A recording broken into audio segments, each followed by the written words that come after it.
All right, cool. Welcome back, everyone. We are on to track number 7. And this one is our first actual snake. Chris Martin was born 1977. And we've got Skip McCall here, one of the contemporary descendants on the show with us. This is the track JUPiTER from Coldplay. Skip, this was your choice. Welcome to the show. Thank you. Tell us a little bit about this track and the contribution to the Year of the Snake. I wanted to pick this because it's very inclusive, and it it says from like a girl's point of view, like, am I bad? Am I wrong? Like, am I doing something wrong when everybody says that she has to do a certain thing and be a certain thing when she just wants to be and do her own thing? And I think that's really beautiful, and how she eventually finds her people in the song, and that are like telling her like, be who you want to be, which is really nice. Yeah, I love who I love. It's a big deal, isn't it? Mm-hmm. Did you know Chris Martin was a Year of the Snake also? I didn't know that. Brett's been doing all the research on who was born, and he's a 1977 and you're a 2013. Yeah. That's pretty cool. Mm-hmm. Do you know what kind of snake Chris Martin was? Did you say he's snake? A fire snake. Fire snake. Do you know what snake? Do you remember me telling you that? That I'm a blackwater snake? Blackwater snake. Oh, blackwater snake, yeah. Sounds tough. And this is the year of the wood snake. And it's the wood snake this year, yeah. So Coldplay is one of your favorite bands. We did this for Christmas, and awesome to kind of, I think my favorite part of this too is getting you and Dottie into a little bit of the, I love this music. I love getting kind of something to hold and feel. The colors, the lyric sheets, the different part of music that you haven't necessarily experienced from the digital age is like, wow, imagine that, like lyric sheets and stuff. Yeah. And then what are these? I don't know, just like glasses. I mean, yeah, and you said that like when you look through them, what are you supposed to see? You're supposed to see moons out of the lights. Oh, I do see some. Do you see some? No. But, well, that's what's supposed to happen. That's what's supposed to happen. I tried it before. It works. Yes. What else did you like about the song? Anything you want to say about the JUPiTER song, the music or the lyrics? You kind of already hit. I mean, I kind of just like how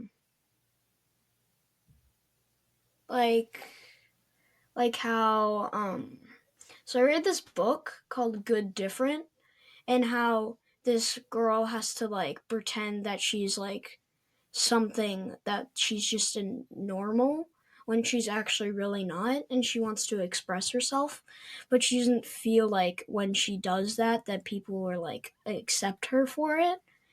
And I think that's how I connected to this song, and how it might connect to other people. Mm-hmm. And and it says JUPiTER longed to be herself or die. I think it's because it's like it feels kind of sad, because it's like I just want to like be myself, or like, am I good enough for this like world? Mm-hmm. Because if I'm like not myself and nobody like sees me for who I am, then what's the point of living? Which is like really sad. So well said, man. Yeah. I love that there's a song for JUPiTER about that. Yeah Thanks for picking it. Really appreciate you thinking of a song, and the kindness of being inclusive is sweet. It definitely aligns well with where we come from, and I feel proud to be your uncle.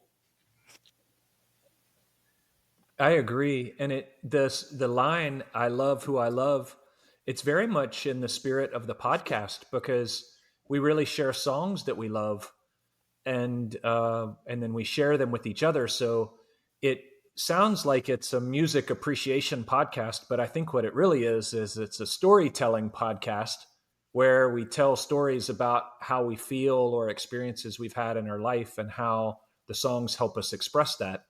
And so, you picking this song says a lot to me about, what's important to you. And it sounds like it's important to accept somebody for who they really are. In fact, you want to know who they really are. And so I like knowing that about you.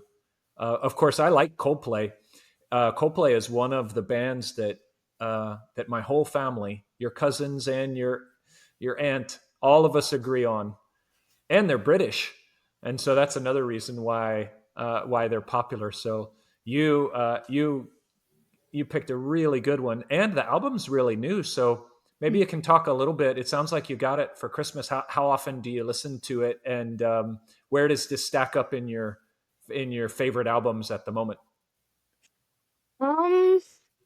I listen to like old Coldplay albums like a whole lot, but I think I like the new album because it's more like, I guess, my style, I guess, because it's like new and like I'm new and You're pretty new. and so I can connect with it, I guess.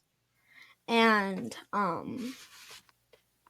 I just like how it's like that all of the Coldplay songs are kind of about um like how you can be strong in your own way, and like that's what I like really love about like all of the Coldplay albums, and that's why I like to listen to like all of them. Like I there's like like, that. yeah, if I feel a certain way in like some day or like on a Monday or something and I just don't want to be at school or something, I'll just like turn on some random Coldplay song and then I'll connect to it with how I'm feeling. That's wonderful. And Power now, music, Skip, man. you're a musician as well. Can you tell us what you play? And then, do you have a favorite musician in the band, or do you have a favorite Coldplay song that has your instrument in it? For saxophone, I don't quite know if there is a saxophone in Coldplay a whole lot. There's got to be. I just don't know if I can call it out. Huh? Yeah. Yeah, maybe we'll take that away as a research project, and we'll see if we can find a sax part in a Coldplay song. Yeah. I mean, Well, if you stick around to track number 9, there is quite the Kamasi Washington plays sax in that track, so maybe you'll get a little bit of saxophone enjoyment there. yeah. Well, he's going to have some saxophone enjoyment in about an hour when he's got his Saturday lesson in 3 inches or 4 inches of snow. But Yeah. Awesome. The other thing that I remember, it was, I think, 5th grade that you and your friends during the school choir, there was a moment. What Coldplay song was that where they turned off all the lights and you had glow sticks and you all were dancing your own routine? Sky Full of Stars. Sky Full of Stars, which was featured, I think, on our Beachy episode, maybe? We've had it twice. actually. Yeah, it was 19 for Sean. Oh, it was 19, okay. And Beachy, yeah. Yeah. And Skip and his 3 other friends, so there were like little groups of these 4 or 5 kids, and Skip and his friends were so excited because they got to choreograph their own portion of when all the lights go out and they had these glow sticks. And we knew where they were, and I just imagine for a second, like all the lights go out and you've got these little pods of glow sticks.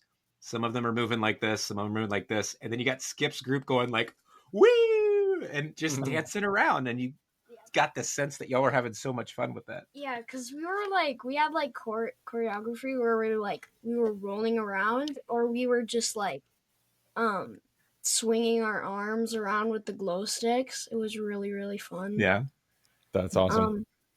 super cool. Yeah. It's also because like when the lights were out, nobody could see your face, and so you could like make whatever face expression that you wanted to. And so that was just really funny. And only my friends could see me. And so it was just really fun. Do you want to demonstrate the facial expression you were wearing at the time that nobody else could see? Or are you going to keep it a secret? Okay. Like a snake. I was kind of just going like... The unblinking snake face That's right. is what I'm gonna brand that. I love that. And like I was just trying to find Mama, Yeah, and I saw her, and she was just like, I know. We were crying because it was so funny and happy because we knew how excited you were for that. So, and Coldplay and music and talking about music and bringing up those good feelings. That's what this is all about. So, anything else you would like to say about the music or the podcast or Chelsea Football Club today? long live Chelsea. Long live Chelsea. Awesome. Hey, I know something fun about this song that I want to share with you, see if you know it. There's a bunch of singers in the chorus who sing that line, "I love who I love." And I wanted to know who they were. It turns out it's a bunch of fans from the story goes that in 2017, a bunch of fans at a Coldplay concert in Manila started chanting, "I love who I love." This That's is really cool. this is way before the song was written, and apparently the band loved the spontaneous nature of it, and they wrote a song that incorporated it, and then they went back and got these Filipino fans to be on the recording. Maybe it's not the same fans, but they went back and got some of them to record it. So I thought it was really interesting. I've never really heard a story like that where fans come up with some spontaneous chant, and then several years later, the band writes a song that includes this line. Yeah. Imagine that. Yeah. And I would have never known that, Skip, if you hadn't brought the song forward. So that's a fun part of the project and the podcast, is that we're constantly learning new things, little subtle pieces of the art that maybe the artist intended, but it's a little bit like a Easter egg hunt where you only find it if you look really hard for these little tidbits. Yeah.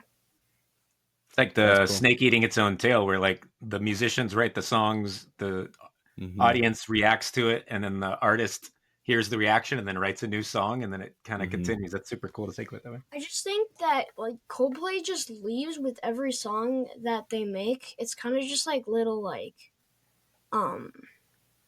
riddles, I guess, in their songs, and like how they puzzles. tell a story, and like you want to listen to it again to figure out like what it means. Listen to it again and again and again. And I think that's like sort of how Coldplay got famous. I guess. Yeah. I noticed in the track listing, all of the letters on most of the tracks are capitalized, except the letter I. Yeah. So there it is, mimicked. And except for track 2, which is "Feels Like I'm Falling in Love." Interesting to see, the way that they're maybe diminishing the I, diminishing the individual, and focusing on the collective. Also noticed that they have lots of collaborations on this album, including a little Sims collaboration, which is a favorite of mine that we did an episode on. So yeah, super cool to see this come together. Skip, thanks for bringing it, man. Yeah. Thanks for coming and talking with us before you do your sax practice too. Yeah. No, there's not. You're good. Thanks for being on the show, man. Yeah. Back to you, All right. Brett. Glad you're with us. Yeah. Thank you. We'll let the listeners give a listen to "JUPiTER" by Coldplay. This is off of Moon Music, which was October 2024. Well done.